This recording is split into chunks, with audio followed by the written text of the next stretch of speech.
चाचा अरे पड़ गया चाचा। पथराव देखो गली तक है पूरा पथराव, कोई घर नहीं छोड़ा गया कुंवरपुर का जहाँ तक पथराव ना किया हुआ हो।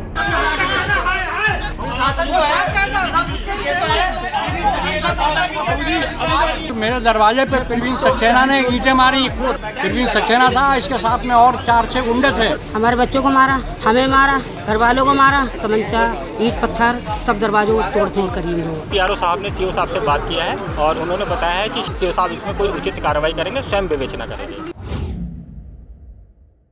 यूपी के जिला बरेली में मामूली से विवाद में बड़ी घटना हो गई। खुलेआम धमकियां दी गई और फिर पथराव कर दिया गया। इससे अफरा तफरी मच गई। महिलाओं का इल्जाम है कि उनसे घर में घुसकर मारपीट की गई और धमकाया भी गया। पहले आपको दिखाते हैं कि किस तरह कुंवरपुर में पत्थर बरस रहे हैं, उसके बाद बताएंगे कि भीड़ ने थाने पहुंचकर हंगामा क्यों किया, लोग धरने पर बैठ गए थे। चाचा अरे पड़ गया चाचा। चाचा के पड़ गया, चाचा के पड़ गया, चाचा के पड़ गया।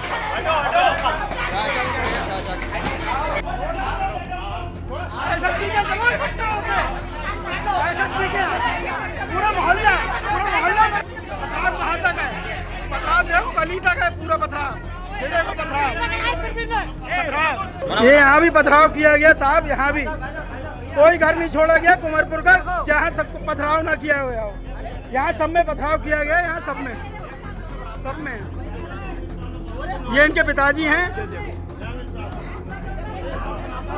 जो बेचारे रिटायर्ड ऑफिसर हैं, इनका भी सब तोड़ा गया कतई, गेट वेट भी तोड़ा गया, सब कुछ कतई।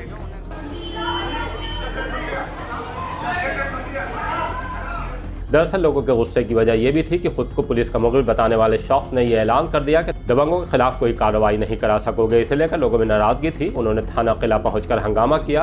उनका क्या कहना था ये भी आपको सुनवाते हैं।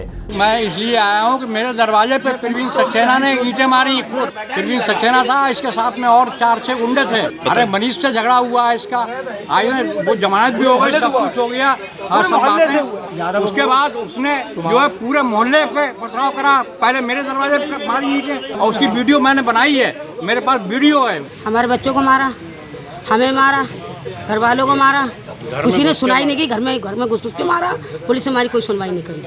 अभी प्रवीण का दमान थे, प्रवीण था और गुंडे थे, तमंचा ईंट पत्थर सब दरवाजों को तोड़ कर ही लोग। वो कहता है प्रवीण मेरी पुलिस में बात है, मेरा पुलिस कुछ नहीं कर पाएगी। सीधा बोलता हूँ। अरे मेरे लौंडे को पकड़ के ले जान से मार, मुझे घर में घुस मारा और 70-80 लोग। मेरा नाम ब्रजेश है। घटना ये हुई थी कि अभी 2-3 दिन पहले प्रवीण चंद्र सक्सेना जी का विवाद हुआ था मनीष जी से। सारे यार दोस्त हैं आपस में, तो इनका आपस में लड़ाई झगड़ा हुआ। ये थाना गए, थाना किला में इनका आपसी समझौता करा दिया गया और समझौता कराने के बाद में ये लोग अपने घर भेज दिए गए। अब इन लोगों ने क्या किया है, 2-3 दिन के बाद इन्होंने फिर सारे लड़के इकट्ठे किए। 30 से 35 गुंडे थे जो कि सबके लोगों के घरों पे चढ़ाई की। और हमारा इस घटना से कोई भी संबंध नहीं था। हमारे घर में भी ईंटें पत्थर मारे गए। किस चीज़ को लेकर हुआ था विवाद? आपसी कुछ कहा सुनी हो गई होगी, जैसे हो जाती है मोहल्ले में, आपस में खड़े होते हैं, किसी न किसी बात पे हो जाती है। तो वो आपसी विवाद इन लोगों ने इतना बढ़ा दिया कि बाहर से गुंडे बुलाए हैं। पथराव कब हुआ था? पथराव कल रात 10:30 बजे। शर्मा विवाद यह है कि प्रवीण नाम का एक बंदा है हमारे मोहल्ले में, वो हमारे मोहल्ले में दबाव बनाना चाहता है, आए दिन लड़ाई झगड़ा करता है। कल 70-80 लोगों ने, सभी इसके मिलने वाले थे, सबने एकदम पथराव कराया। छोटू यादव।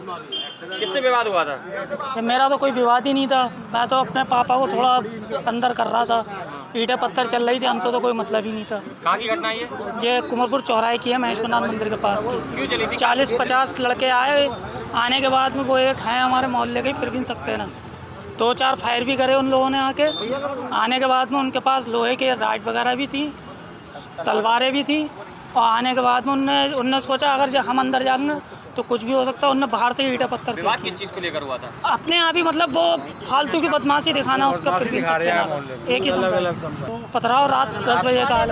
पुलिस ने इस मामले में प्रवीण सक्सेना, छोटू, अंशुर, टूटा, फंटूश, राजकुमार, चंदावन इक्की के साथ 30 अज्ञात पर मुकदमा दर्ज कर लिया है। चूंकि SC/ST एक्ट की धारा भी लगी है, इसलिए मामले की जांच CO2 करेंगे। फिलहाल पुलिस ने मुख्य आरोपी प्रवीण सक्सेना को गिरफ्तार कर लिया है।